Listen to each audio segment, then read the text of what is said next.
Here's how you can install and play GTA 5 on Mac. The first thing to do is get Crossover. It helps you run Windows applications on your Mac. Once you have that, simply install Steam inside Crossover.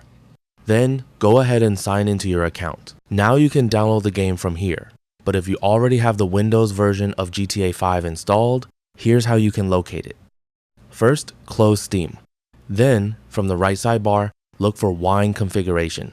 Click Drivers, and you'll see some partitions that have been created.